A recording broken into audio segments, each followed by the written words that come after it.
source de DDO, attention pour le décompte final.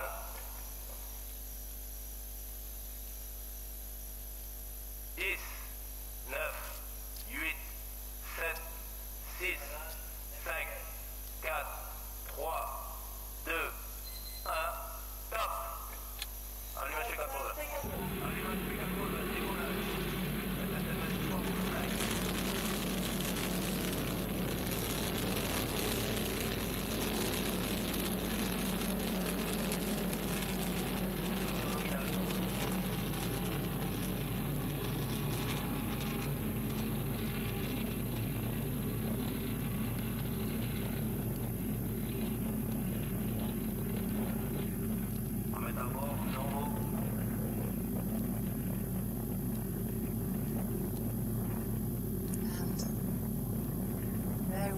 What a sight, Alexandra. You've been working on these Vega launches for years. Yes. How does it feel? You're 15? Very exciting and moving at the same time.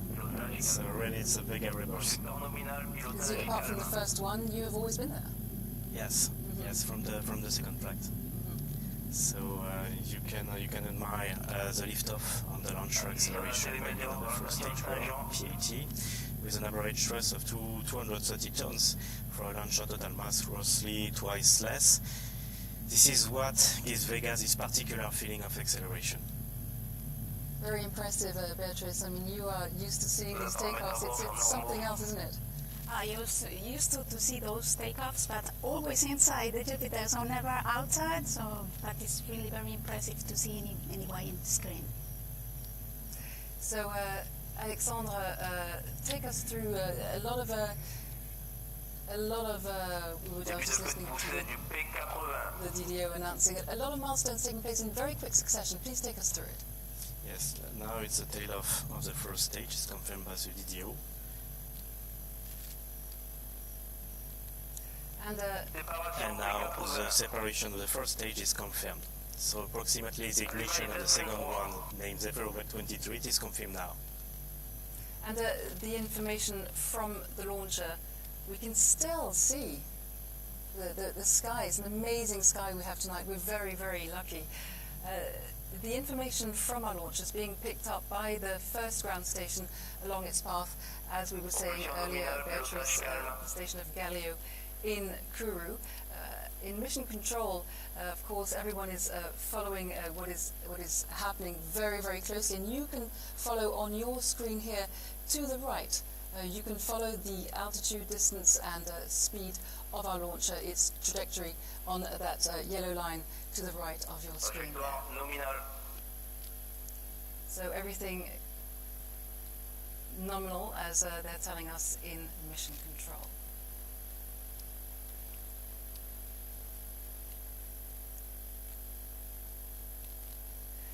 So back in Jupiter, key figures working on this mission, of course, representing the European Space Agency. We have Charlotte Besco. She is head of the ESA Kourou office, and she is the first woman in this position. Alongside Charlotte, we have Daniel Neuenschwander. He is Director of Space and Transportation. And representing the CSG, we have Marianne Claire. She took over as head of the CSG just 9 months ago, and it is also the first time a woman takes on this position. Coming up to another milestone, Alexandra. Second stage separation is confirmed. A few seconds of ballistic. And you will see in the coming few seconds the ignition confirmed. 5 seconds later, separation of the ferrule, and you can admire with this 3D simulation the SSMS structure with all satellites around. And we are now in outer space. We have yes, we have reached the place where our passengers are no longer under any threat, and therefore we can get rid of the fairing. Yeah. So our first separation scheduled in just over 35 minutes. Earlier we spoke to Fabrizio Fabiani. He is program director on this mission. He has been working very hard over the past months. Believe me, it has been an unprecedented challenge. This is what he had to tell us. On this mission, we have 7 microsats on the upper part of the SSMS carrying structure and 46 nanosatellites hosted in the lower part called hexagon. Let me spend some words satellite developed in part down in the ocean. And as we were saying, Vega's path takes it northwards. All along its journey, it is of course being followed by these ground stations. We mentioned Galileo. All the information is being sent to the CVI, the real-time visual control. Tell us a little bit more about, because you've spent time in this in the CVI, haven't you, for your job? Yes, I was in front of the trajectory panels, so I have a dedicated dedicates for them. They are working on this special flight. So CVI received by telemetry or flight parameters from all the ground tracking stations used for this mission. That is mean French Guiana, as you mentioned, Bermuda Island, Canada, South Korea and Australia. You can see it's a wonderful international contribution under CNES responsibility. Absolutely, and we heard a confirmation that we were acquired by Bermuda just over 40 seconds ago. And there we have Marianne Claire, the director of the CSG I was telling you about earlier. Alexandre, I think we're about to, did we hear confirmation from the DDO? First AVUM ignition? It is confirmed now. There we go. So this boost is mandatory to target orbit conditions defined by a perigee altitude greater than 120 kilometers. And what happens during this AVUM flight phase? So during this flight phase, Canadian Saint-Hubert telemetry ground station is acquiring data. So you have an overlap between Bermuda and Canadian station. And this first boost is targeting intermediate orbit parameters. When achieved, the stage will cut off. Thank you very much, Alexandre. I don't know what we'd do without you. So a reminder, this very first ride-share mission for Arianespace on board Vega, 53 passengers on board, 3 separations. Let's hear more from our program director, Fabrizio Fabiani in Kourou.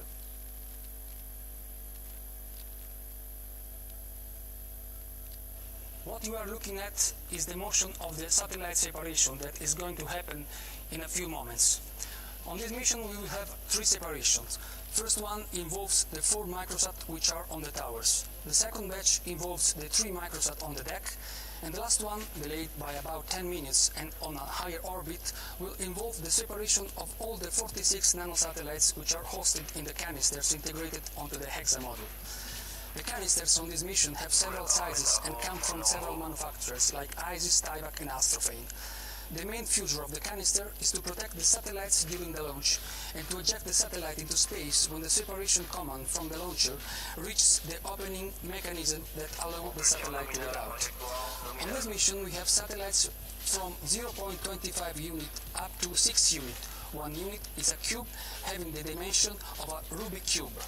In particular, we have 38 CubeSats for commercial customers with different missions, ranging from Earth observation, Internet of Things and in-orbit demonstration, and 8 for institutional customers with mainly educational and scientific purposes. The separation sequence for such kind of missions is quite complicated because it has to assure no collision between CubeSats.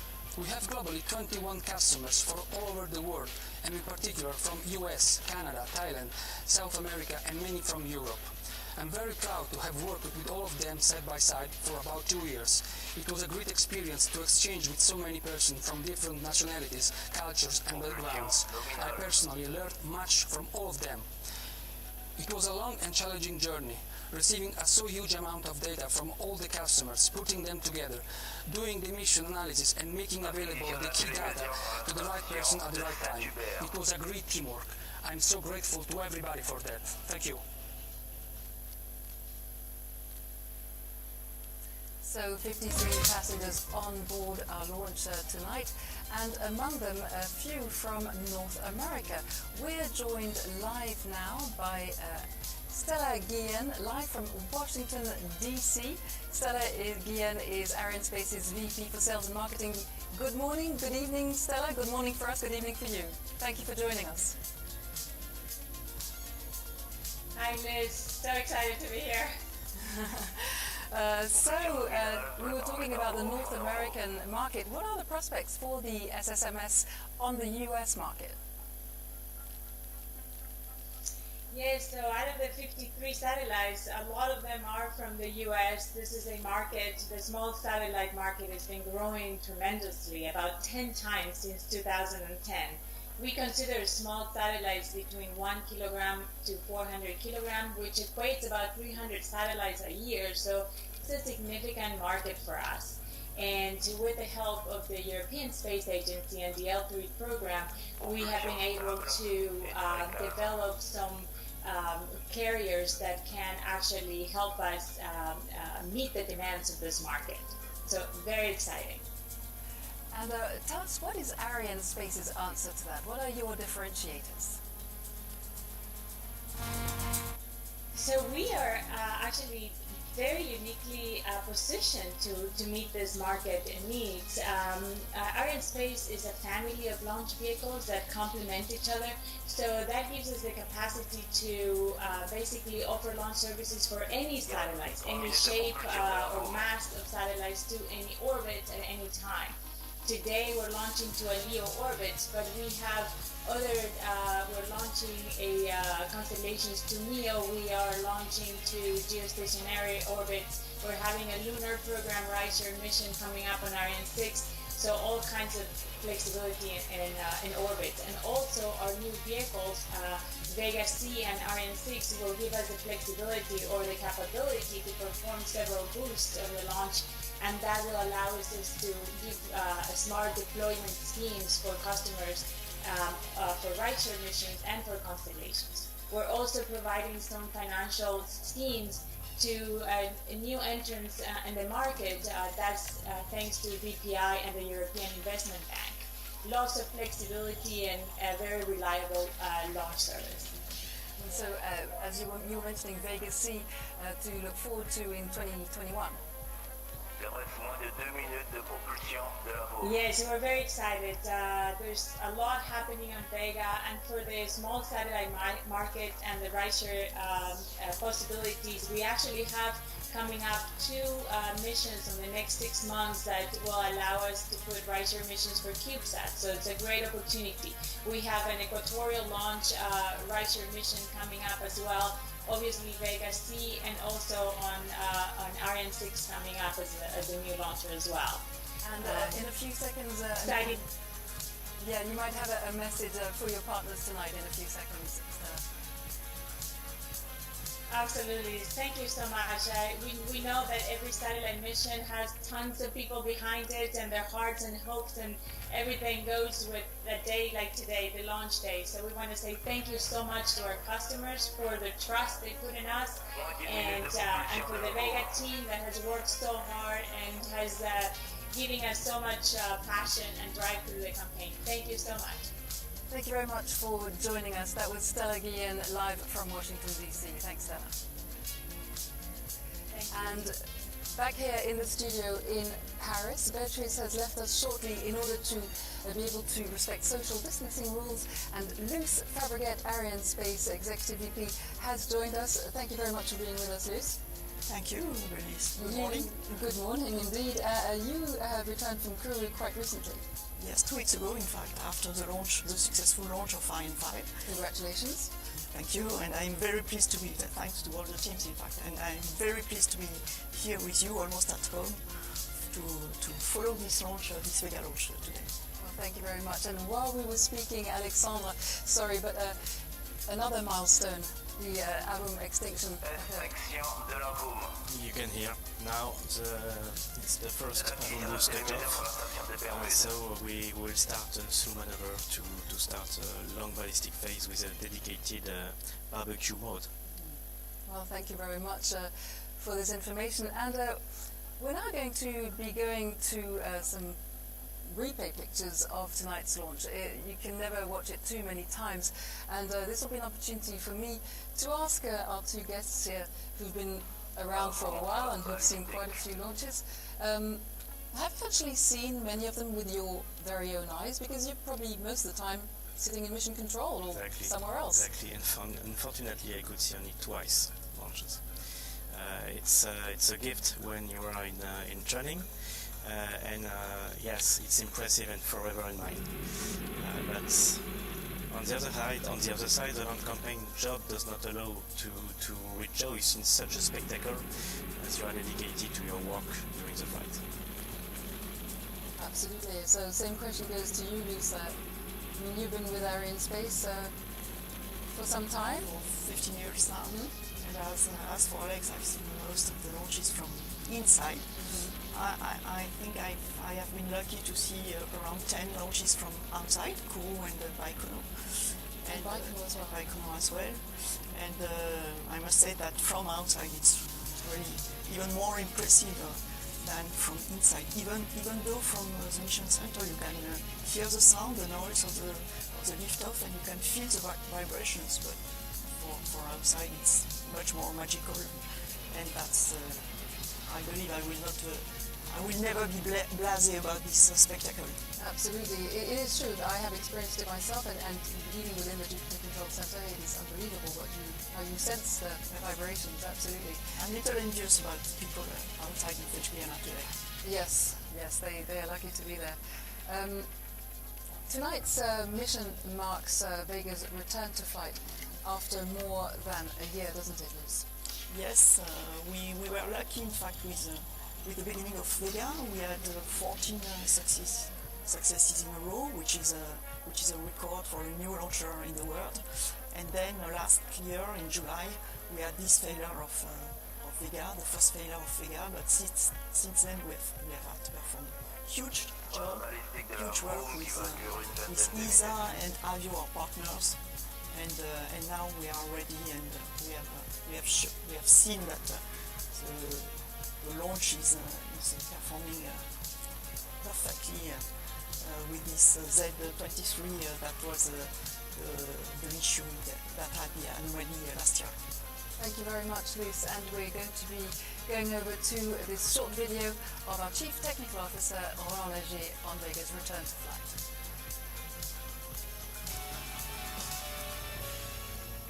Today's return to flight mission is a result of a major effort of all the Vega community to overcome the failure of VV-15 mission in July last year, which occurred after an impressive series of 14 successful missions.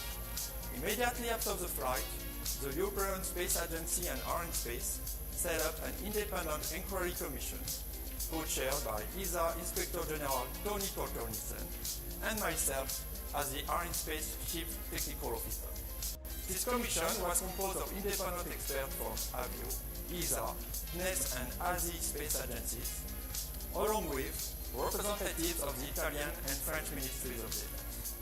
We worked during all the summer analyzing all available telemetry data from the flight, with special focus on the proposed phase of the Zefiro-23 second stage, during which the anomaly occurred.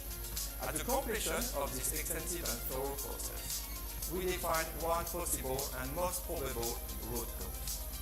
We identified a combination of weaknesses in the design, the manufacturing and the control processes of the internal thermal protection of the Zefiro-23 casing forward door.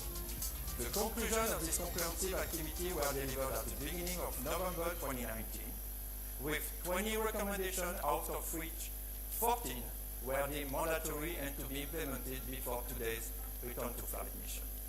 In complement to the corrections of the anomalies that triggered the flight VV-15 failure, additional actions were defined, enabling to reinforce the robustness of the design and the production flow. All these recommendations were accepted by the ESA Qualification Authority, which took the lead for managing their implementation in close cooperation with Avio, the Vega prime contractor. Many thanks to everyone who contributed to this effort that will make the Vega launch vehicle more robust and the teams in charge of Vega launch system even stronger and more united. Thank you for your attention and go Vega!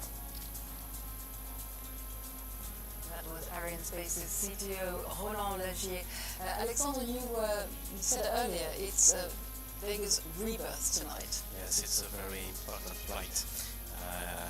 Yes, it's a rebirth after VV-15 anomaly and 11 months of intense investigations.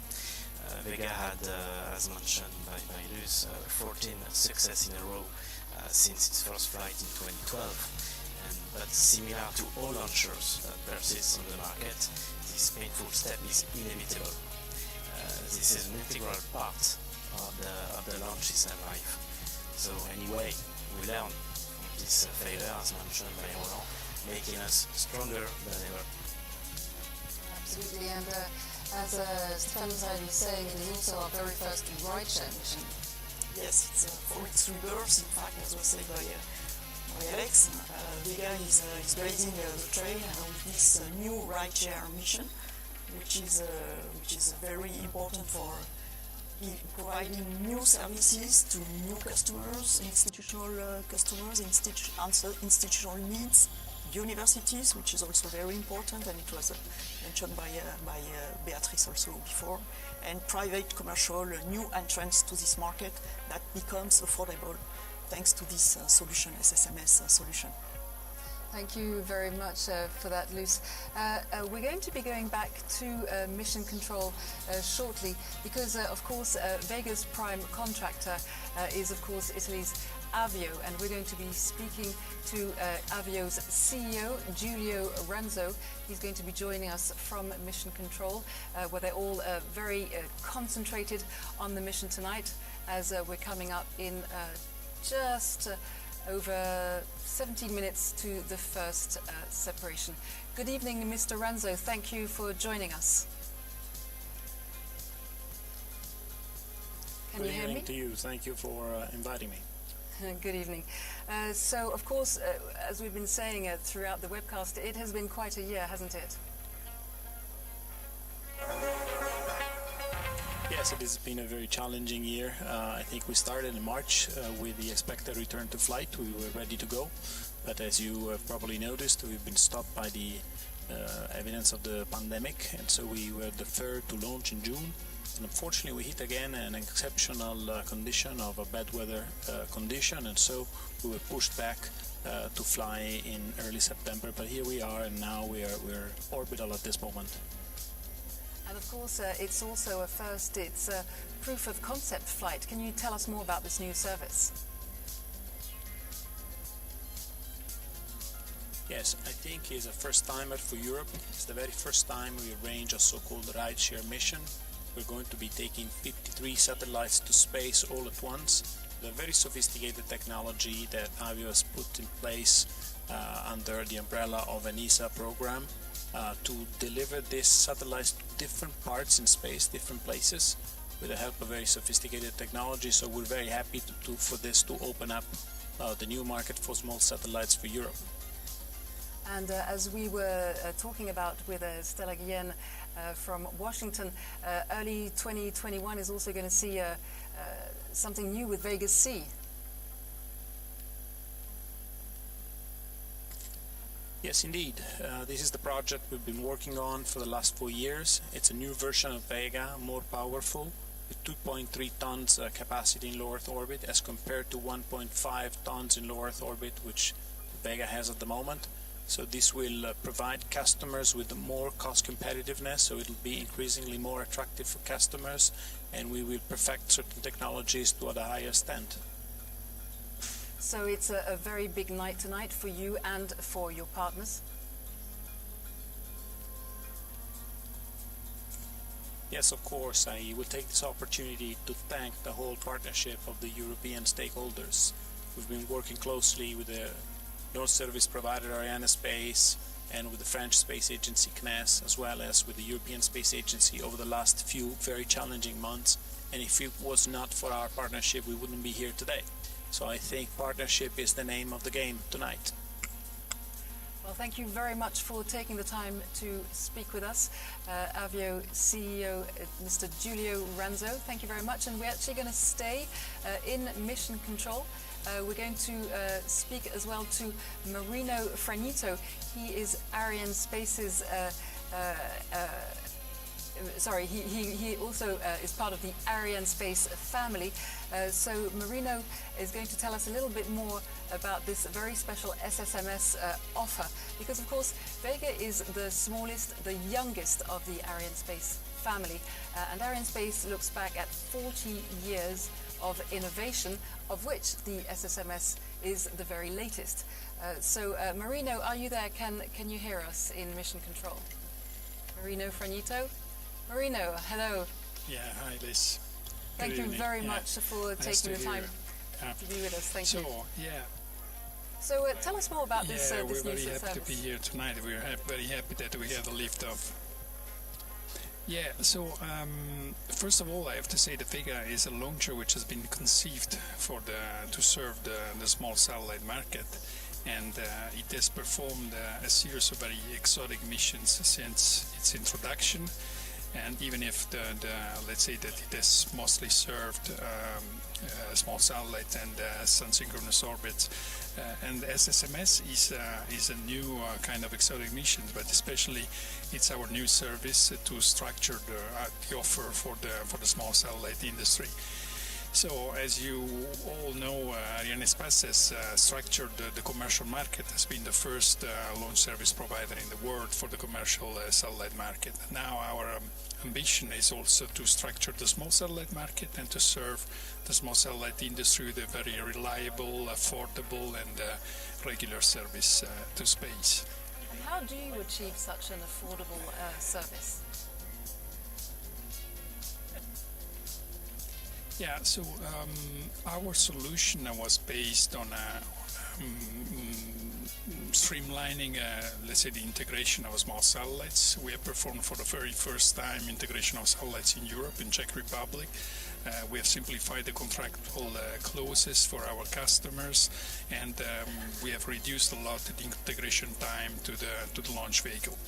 Now, it's clear that I say all this, but I also have to thank our customers for being with us tonight, and for being with us for this very long time in which we have suffered the delays and problems. So we want to start from this point, from tonight, for this mission tonight, to establish this very regular service and affordable and reliable service for our customers. Marino, good to see you. Could you Over just... to Luce. Lucy speaking, yes. Could you just maybe say a word about the European Commission, which is an important customer nice to see for you tonight? as well. Yeah, it's not only an important customer, I mean, it's also a very important partner, because we have to thank the European Commission, the European Union for being behind us.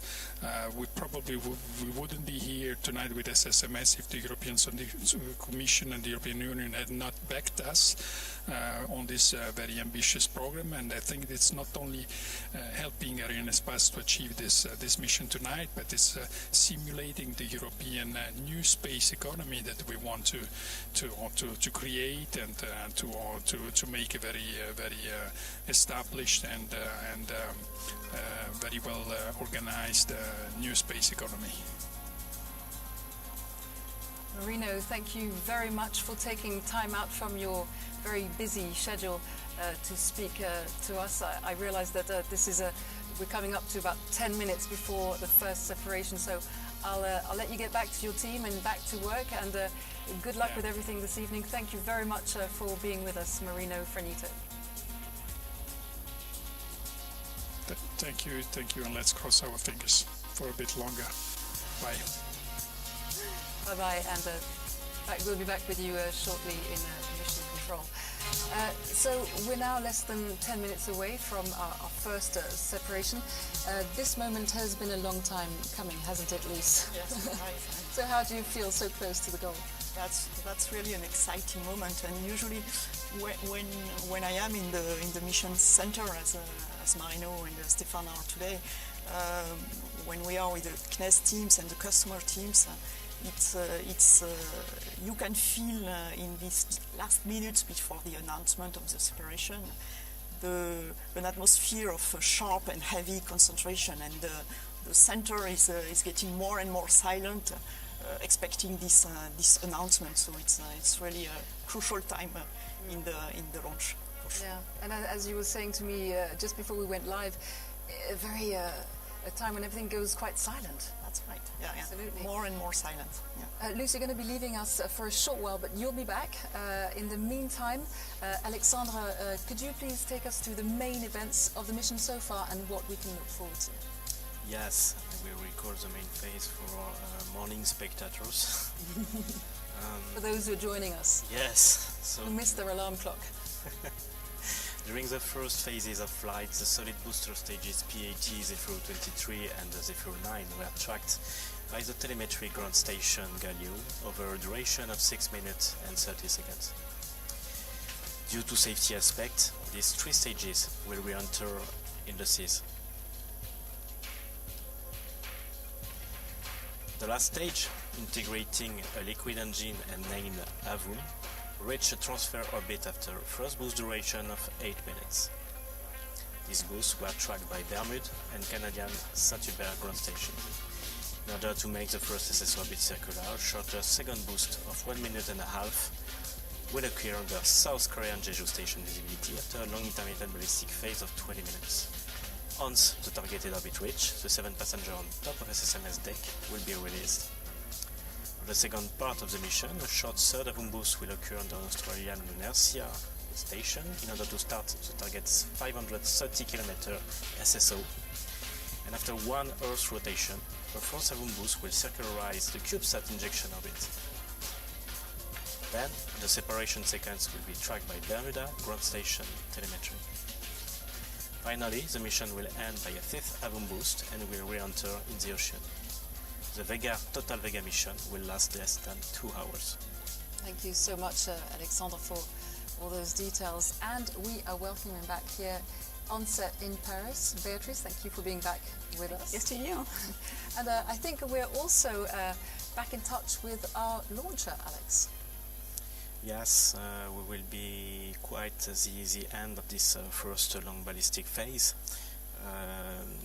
Jeju is had to acquire, because I'm waiting the confirmation. We're waiting for confirmation by the DDO. Exactly. Right, okay. But I can say just before, so had to acquire the launch vehicle and the second Avun boost.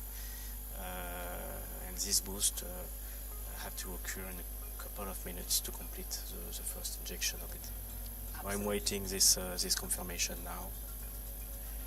And the data, as you were saying, is then being transmitted as always. During the non-visibility phase, it's stopped, and then as soon as we're back in visibility, all the data is transferred to your colleagues at the CVI. Just before. Waiting for confirmation in your earpiece? Yes, from CVI I have confirmation that Jeju is acquired, the launcher. Yes, we have a confirmation done from the DDO. So yeah, just to answer to your question, all data is recorded during this ballistic phase, and it will be downloaded under this South Korean ground station.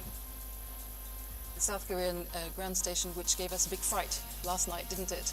Oh yes, yes, linked to the typhoon, but fortunately today we launch with a better situation. Fantastic. And so as for the lower 46 passengers, they were integrated in Europe for the very first time, in the Czech Republic to be precise. So we're going to meet the team behind this company specialized in the launch services. But I think Beatrice wanted to tell us, first of all, about in a few seconds, about an innovation that you had to think up. Yes, for because this mission. We need to think that when the campaign was resumed end of May, we have very short time. We have just 14 days of quarantine imposed in French Guiana, and also we'll have to come back. Okay, okay. Sorry. I will ask. I will let after the video. After the video. Thank yes, you. Sure.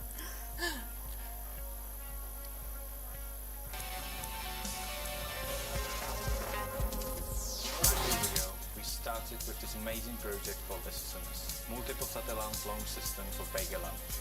To make access to space more affordable, we went even further. It is for the very first time when secondary payload is integrated directly on the spacecraft in Europe. For this purpose, we open dedicated laboratory, custom bonded area, where we can handle also non-EU customers. We provide the service through Sat Launch Services, company from our group. Satellite customers are asked to deliver their satellites here in Brno 8 weeks prior to the launch. After 1 week of standalone operation, the populated deployer are installed on the hexagonal module of the SSMS. So 5 weeks prior to the launch, the assembly is picked up and is transferred by truck to the Orly airport. By a commercial plane, the assembly is transferred to French Guiana for the final operation and for the assembly on the launcher structure. So, Beatrice, as we were saying just before the video, you were telling me how you were forced to become very creative. Yeah. As I was saying, in end of May we had a quarantine in French Guiana, and also some of the customers were not able to get the launch space because of the travel restrictions. So you're right, we needed to be innovative and to create the way to perform the remaining operations on their behalf. And for that, we established a high quality process to strictly follow all the procedures that the customers provided, doing rehearsals, doing some trainings, and also for the first time using the smart glasses. And those glasses allow customers to remotely follow all the operations, to provide instructions, drive those operations. You can see them right there on the screen behind there. Behind me. Yeah. And also to assess the flight worthiness of the satellites before encapsulation. Absolutely. So, yeah, necessity is the mother of invention. Yes. In unprecedented times, you find unprecedented. I find a way to do it. Answers, absolutely. Alexander, we're about to come up to the separation. Can you please tell us how the separation occurs? Yes, the first satellite will be released within a constant time sequence. All the separation relative velocities were defined by tuning each separation device. Thanks to the time and velocity factors, we assure safe separation for each customer. That means for this kind of rideshare mission, a complex separation strategy has to be put in place due to the number of satellites and the request to avoid any collision. And now I have the confirmation of the second boost ignition, and this the duration of this boost will be 1.5 minutes. I recall the aim of this second boost is to circularize the final orbit injection. So a lot of passengers tonight are from the biggest, which weighs 138 kilos, I see here, about the size of a small refrigerator, down to our nano satellites in lower position, which are no larger than a smartphone. Is that right? Yes, you are perfectly right. On SSMS POC, the smallest spacecraft is roughly this size of this smartphone. So, and imagine, if you stack 12 together, you can deliver a small constellation with only one separation order inside the same deployer track. But what can you do with such a small satellite? It's important to have in mind that if I would like to put this cell phone in orbit, this 150-gram satellite has camera, GPS and accelerometers covered by a long life battery. With this small device, I get a satellite with main function observation, localization, attitude diagnosis. Absolutely fascinating. Thank you for those explanations. And I have a confirmation of the second level boost cutoff. So what does this mean? That means that it's a green light to separate first batch of satellites. So the separation sequence will start. So as you can imagine, in mission control right now, all eyes are on the computers. Satellite separation coming up in less than 20 seconds. And as Luz was telling us earlier when she was here, a moment of great silence and concentration in mission control.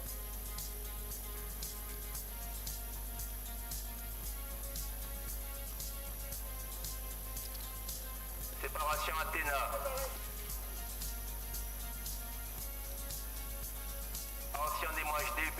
Separation are confirmed, the first run on longitudinal direction and the first transversally.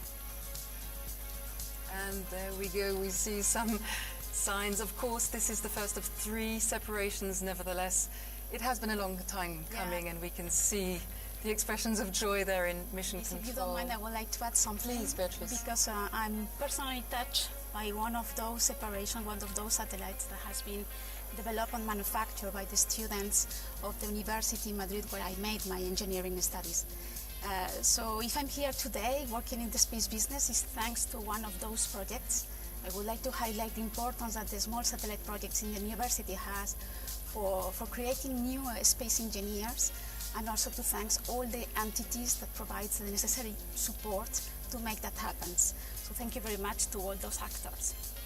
That is a very touching testimony. Thank you very much for being here with us tonight, Beatrice. You're going to be leaving us now, and we're going to be welcoming back Luce Fabregat. But first, over to this film from the European Space Agency.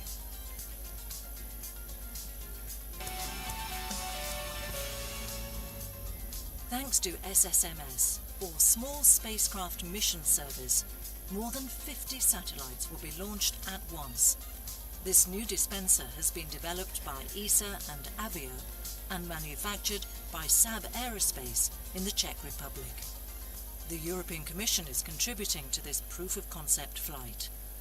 Until now, the launch opportunities for the smallest class of satellites were limited, as they typically had to make use of large satellite launches' spare capacity to get a piggyback ride to orbit. But the SSMS takes a different approach.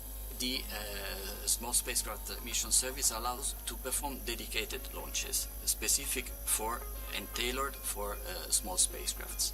In this way, on one side there is the reduction of the launch cost, and on the other side there is a maximization of the launch opportunities. The SSMS is composed of modular parts, such as a hexagon module, rods, towers and columns. These can be assembled in various configurations, depending on the requirements of the satellites that will be launched, offering a great versatility and the ability to accommodate any combination of customers. The payload integration for the lower part of the system is done in Europe by the SSMS manufacturer, reducing cost and effort for small satellite companies.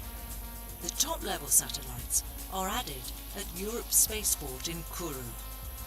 Once in orbit, the satellites will be deployed in a coordinated fashion, after which the Vega upper stage carrying SSMS will de-orbit. Later on, this new dispenser will also be used for Vega C, offering an extra 800 kilograms of capacity and an enlarged volume within a wider launcher fairing, at the same cost as Vega today, flying even more passengers per individual SSMS launch, with a significant cost reduction per kilo. An important development for Europe in an evolving launcher market. Today we are trying to cover all the market needs that we have concerning launching satellite into low Earth orbit. This SSMS service is today compatible both with the Vega as well as with the upgraded version of Vega called Vega C. In reality, we are today designing a generalized version of the SSMS for Vega C, so that we will be able to launch any kind of combination of small spacecrafts in the future. And we are using the opportunity that we have with the Vega to have a proof of this concept. For this maiden flight, SSMS will deliver all its passengers into the same sun-synchronous orbit at an altitude of 550 kilometers. But in the future, Vega could deliver its payloads on separate orbits. With SSMS, Europe is making its lightweight Vega launcher more versatile, thus providing new launch opportunities for small satellite manufacturers and operators at competitive costs. And joining us live now from Darmstadt in Germany, ESA Director General Jan Werner. Jan Werner, Herr Werner, hello. Can you hear me? Hello. Thank you very much for joining us at this very early hour. So as we were saying, the European Space Agency funded the SSMS hardware development and contributed with the European Union to the funding of this proof of concept flight. So what does this project represent for ESA? So this project for us is of course a very important one because it shows also flexibility, agility, and also cost reduction. So it's, as you mentioned, this very nice acronym SSMS, which means Small Space Spacecraft Mission. Mission service is a very special case because we have 53 satellites on board and coming from different sources, from different countries. So 13 countries, 21 customers. This is of course already something special, but also for us it's very important that it is returned to flight after the mishap of VB15. It's a very important step for us and also for the future of using these, also this launcher for many purposes. And the flight comes, of course, amid unprecedented times. How did ESA deal with the effects of the coronavirus lockdown? The coronavirus lockdown was, of course, a shock for us.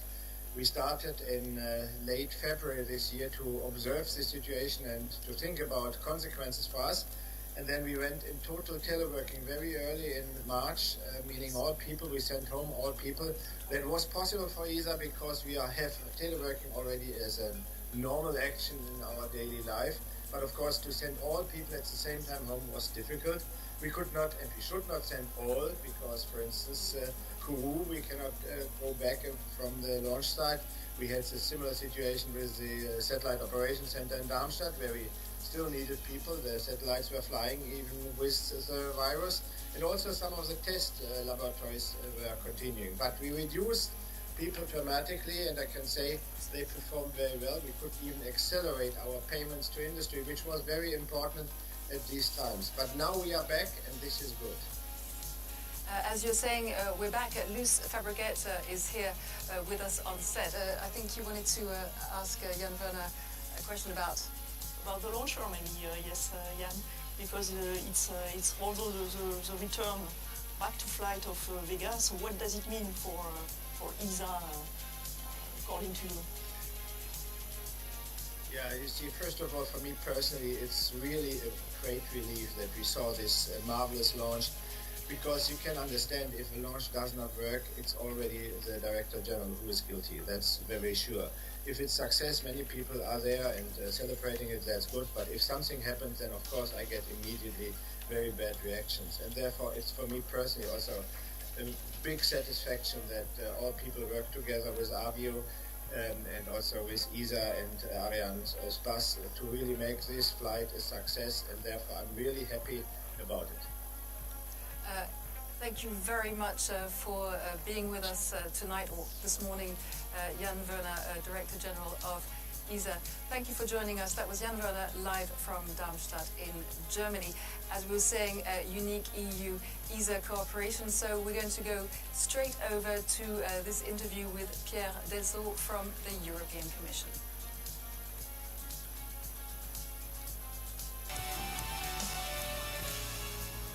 The European Commission considers that this experience is extremely important because actually we want to use this experience to launch new satellites and small satellites and to test small satellites in orbit. And from that point of view, developing this kind of technology is fundamental for us because we believe that in the future this technology will continue to grow in Europe but also elsewhere in the world. And we want Europe to remain competitive and to be part of this development. So from that point of view, the European Commission is very keen actually to have this kind of testing in orbit with the new Vega launch. And of course for that, the cooperation with ESA is fundamental for us because we really believe that it's important that all of us work together to develop this type of technologies in Europe. In this particular case, the Commission has been quite ambitious because we financed more than 11 million euros for this launch. And actually what we want to test is actually the possibility to have small satellites being launched and being tested in orbit. We really believe that small satellites are a key factor and key players in the future of the space sector in Europe and elsewhere also, and we want Europe to play a very important role in this sector. If I knew about the future, but I can tell you at least that the current Horizon 2020 program will be replaced by a program which is called Horizon Europe, which is not yet completely final because we still don't know the amount of money which will be available for this program, for this research program. But what I know that space will continue to be financed through this research program, Horizon Europe. And of course, in this context, as the European Commission, will continue to work with our key player, ESA. And certainly we are now working on how to establish our future relationship with ESA in a global context, not only of course for research, but also for the flagship programs like Galileo and Copernicus. And we're coming up to our second separation of the 3 remaining passengers, the small satellites on the main deck. Can you tell us more, Alexandre? So, yes, we will release three satellites. Both satellites will be released simultaneously, and the last one only 80 milliseconds later. Linked to the strategy, as I mentioned before, of the relative velocity and timeline sequence. I have a confirmation that we are under New North ground station telemetry. So New Norcia in Australia. Yes. Absolutely. So this is the last one, the last station. Yes, indeed we were obliged to wait this acquisition to perform the next satellite release, so the 3 that I mentioned before, because all active phases, including separation, had to be tracked by a ground station under French law. So you know, all launcher providers launching from French Guyana had to be able to give and justify launcher data during these critical phases, which are the propulsion separation one. And thanks to, I would like to add a thanks to CNES teams for this, for their involvement on these important topics for us, from mission design, in fact, up to the flight monitoring as is today, and of course the operations in French Guyana. And here we have it. Oh, you yeah. should see Alexandre. Yes, the mission is not finished, but I'm very happy with these 7 eco-satellite separations. So that's it. The second separation are 3 remaining passengers on the main deck. Here in mission control, behind the masks, happy faces all around. I can tell you so much. Yes, smiles loose. Smiles behind the mask. We can imagine. Yes, of course. This is not the end of the mission, as was said by Alex, of course, but already long life to our first 7 babies already separated. They have lived together for a few months on ground and during the flight right now. Longer than usual. Longer than was scheduled, of course, but each of them is now starting its individual journey, and we wish each of them long life in space. And you were going to tell us about one of those satellites in particular, Alexandra. Yes, there is another one, proof of concept. Inside this flight, it's like a Russian doll. It's already mentioned. A Russian doll? What do you mean by that? With you know the dolls and the doors. Yes, the smaller one inside. Moscow, yes, with a lot of pieces inside, and it's quite the same philo, because this satellite is loaded with a dozen of CubeSats inside. It's a demonstrator, and the aim of this new concept is in fine to be able to move satellites to different orbits and altitudes independently of the launcher life. It's the future. Absolutely, it's the future.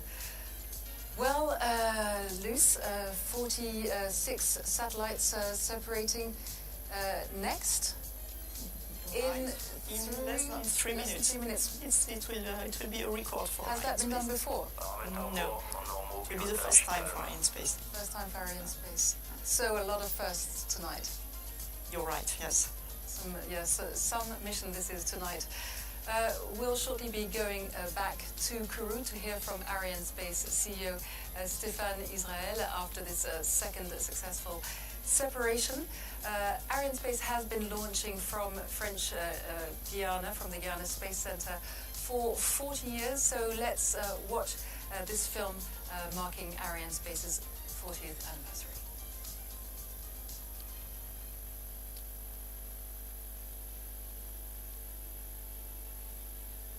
Ariane 1, the first launch vehicle designed in Europe, lifted off for the first time in December 1979.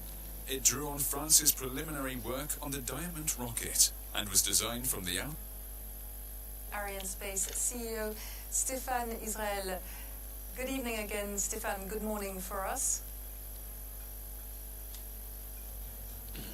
So good to see you again. So we just witnessed a few minutes ago 2 separations for the 7 main deck passengers. With this launch, Arianespace will have reached the 700 satellite mark. Is that right? It's another first tonight? Yes, it is another first. So now we are going beyond these 700 satellites deployed by Arianespace since its foundation. So it is also another premiere of tonight. It's right. And I'm sure it's an opportunity for you as well to send a message to all the partners you've been working so hard with on this particular mission. Yes, I want really to start by thanking our customers for this flight. So now we have had a success for the 7 first satellites. We need to wait a little bit for the 46 which are coming, and you know it will be very exciting because we will have 26 injections to separate them with just a few seconds back to back, so it will be very exciting. It will be in a few minutes, but I want to thank our customers. They are coming from, as we have said, 13 different countries, and we have 21 customers, so really a big thank for all of them. And for sure, I want to thank our partners. This success tonight is a success of a team. It's a European team. Our prime contractor is Avio, based in Colleferro in Italy. We have the support of ESA for this mission, for the European Commission as well. So tonight it is really the success of Europe, and I want to thank all our partners, and I shall not forget the Arianespace team who has made a terrific job tonight as well. And of course, as you were saying, the mission is not yet over, so we're going to be able to follow the rest of the mission on social media, right? Yes, so you can follow it on social media, you can follow it on Arianespace Twitter, and we will communicate as soon as the mission will be over, which will be now in a few minutes. And when can we expect you to see you again, either in Kourou or here in Paris for the next mission? Yes, so we will be back in Guyana, in French Guyana, mid-October. It will be the 16th of October. It will be a launch with Soyuz, and I think it's also a great symbol of our family of launchers. We have just done Ariane mid of August, and now we are with Vega tonight, and next month it will be the turn of Soyuz. We have a great family of launchers, and they will deliver for all our customers. Well, thank you very much. We wish you good luck for the end of the mission in Kourou. We'll let you get back to work. Thank you for joining us again, Stéphane Israël, CEO of Arianespace.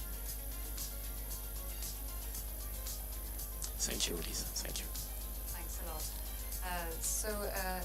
Luce, mid-October, the next mission that you're already working on, obviously. Yes, in 6 weeks from now already. I hardly dare to speak about this older brother of Vega today, because I think that the mission is ongoing, and it will be such a great relief at the end of this Vega mission, and I think that all the teams will enjoy and start to enjoy and celebrate this success. But it's true that at Arianespace and with our Russian partners and with CNES teams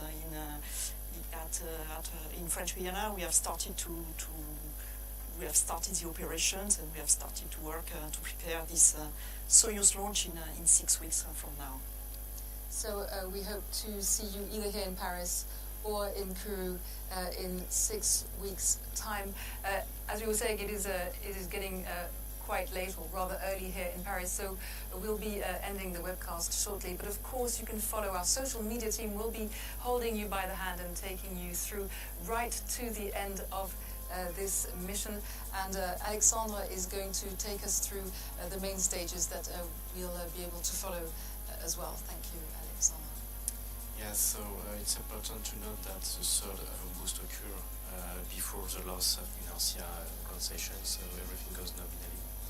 So customer timeline will end by releasing the 46 additional passengers, so 46 CubeSats, 15 kilometers higher, after a very small two-shot boost with the AVUM. And after that, between these two short AVUM boosts, you will have a long ballistic phase. So it's important to note that a dedicated sequencer is on board and will send the separation orders within 160-second duration for the 46 CubeSats.